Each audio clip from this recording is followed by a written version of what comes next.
Hi guys! Welcome back to my channel. Cebuana ako. Kumusta na po kayo? Advance Merry Christmas to all. Nagiging busy po tayo kaya hindi po tayo nakakapag-uploads ng mga videos but I try my best po. Kumusta na po kayo dyan? At itong video na po ito guys, ipapakita ko sa inyo today is yung aking ganap ng mga araw-araw na free time ko. Ayan, nagluluto po ako ng pangbenta na pagkain. Sayang din po, diba? Kapag hindi tayo gumagalaw-galaw, pag may free time po tayo. Ito po siya ay escabeche po guys, na Thai fish po ang ginamit kong escabeche na inano po ng ating mga suki, ni-request po ng ating mga suki. Ayan po siya. Yan yung ating packaging ng ating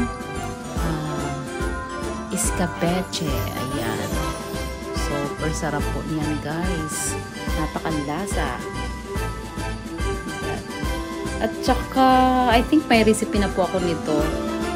Pero pag wala pa, next time po, yung recipe niya, ilalagay po natin sa ating next na video. Kung mayroon po tayong time na makapag-edit din uli.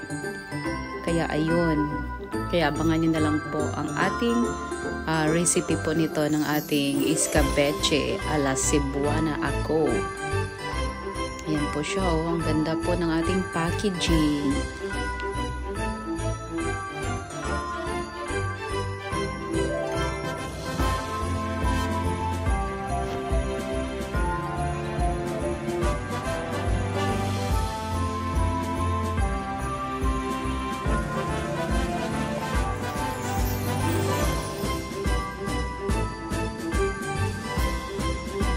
At ito naman po guys ay ginataang bilo-bilo. Nilagyan ko po siya ng purple yam.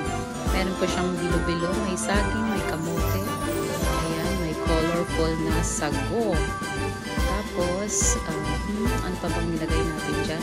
Instead of sugar, ang ginamit ko po dyan is condensed milk para po masyadong mas malasa pa. At napakasarap po niyan. Tapos nilagyan po natin na siya ng kaunting langka. Ayan, dalawang ano po yung niluluto ko kasi napakadami pong nag-request nito. And then, ito na po yung ating packaging. Ganyan po siya. Pare-pareho lang po lahat yan guys kasi tinitimbang po natin. Walang labis, walang kulang. Ayun. And then, ayan, nagluto po tayo ng dinuguan. One of requested, ano po siya, ulam ng mga suki nating mga kababayan nating mga Pinoy dito sa Japan. Kaya yan, nagluluto po tayo. Bihira lang po ako nagluluto nito kasi bihira lang po mahanap ang mga ingredients nito. Kaya pag mayroon siyang mayroon siyang benta na ingredients niyan, kaya yun, nag-try po tayong magluto. Ayan. Napakasarap po niyan guys.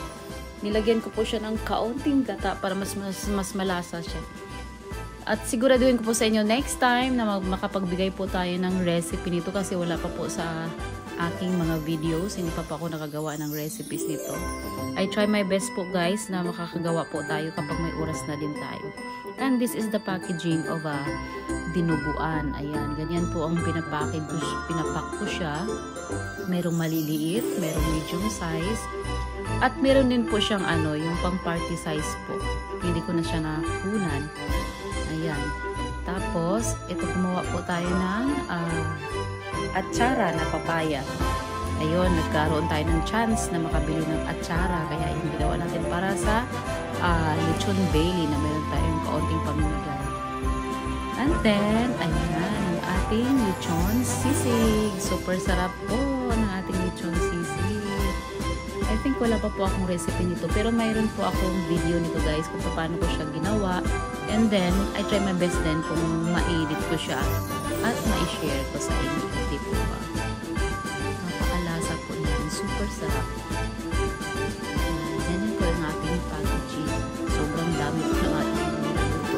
And this one also is lechon Bailey na luto ng uling. Binigay po ng ating kaibigan na galing po sa malayong lugar dito sa Japan. Ayan. Thank you so much Inday Tanaka. Ayan. Napakasarap. At yun lang po. Kita-kita sa ulit tayo. Bye!